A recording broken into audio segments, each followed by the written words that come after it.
Qishki kuni golubtsilar qilish uchun mana masalliqlarimiz taxlab oldik. Chesnok, piyoz, farshimizda piyoz, guruch, go'sht, tuz, ziravorlar. Mana bu qishki kuni juda ham vitaminga boy ovqatimiz bo'ladi. Biz buni hozir tayyorlash jarayonini olib bormoqdamiz. Mana go'sht farshni men hozir go'shtlar.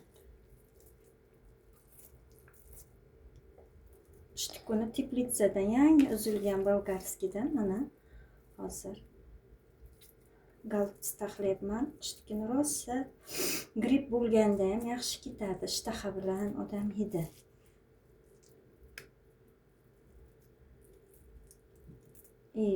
Bu bolgarskimiz juda ham foydali inson organizmiga. O'shaning uchun men hozir mana farshini soldim.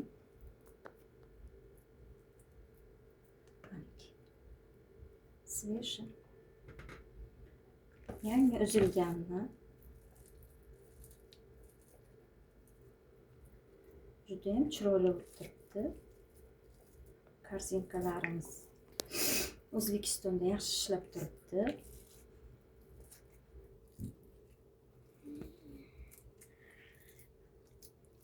Ovqatga eng birinchi nima berish kerak?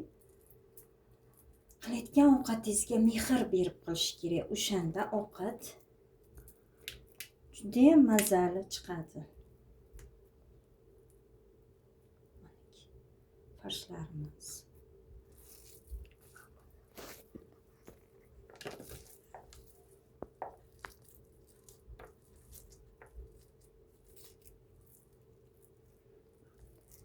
Bu ovqatni ko'proq mana qishki kuni qilib bersa, kasal bo'lganda, gripp bo'lganda juda ham foydali. Bu bolgarskida juda ham vitaminlar ko'p. Buni salatga to'g'rab svejiy yeganda ham rosa inson organizmiga foydali deyiladi. O'shaning uchun ko'p salatlarda ham solinadi. Ayniqsa mana bu gretskiy salat вообще juda ham odamga ichida hamma vitaminlari bor. Masalliqlar ketadi, rosa ham zo'r bo'ladi.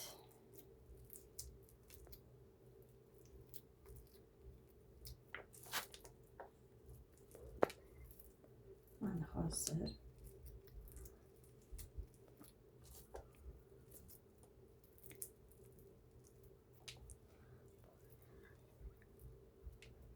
bolangiz ovqatga injiqlik qilganda mana shu ovqatdan tayyorlab bersangiz, rosa mazza qilib sevib iste'mol qilinadi.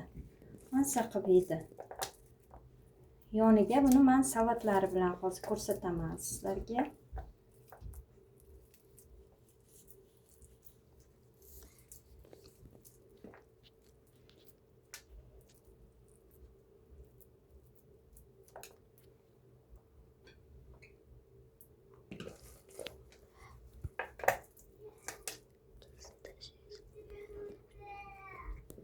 Mana buni biz tayyorlab olyapmiz. Hozir qozonga solish jarayonini olib boramiz.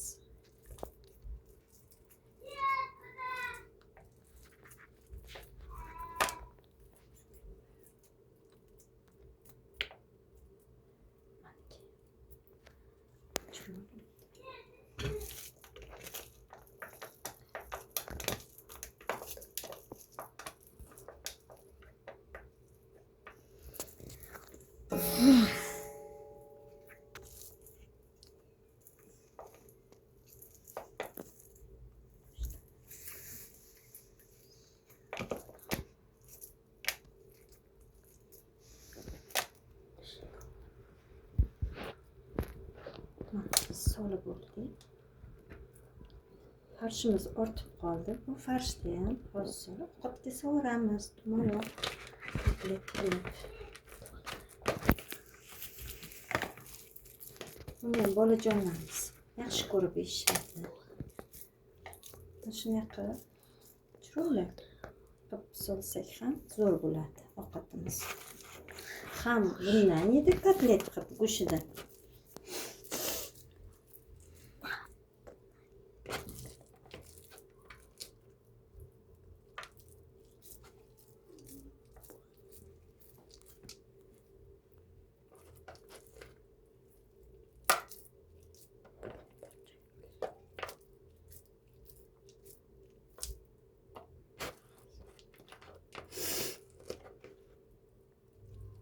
Biz qozonni yoqamiz.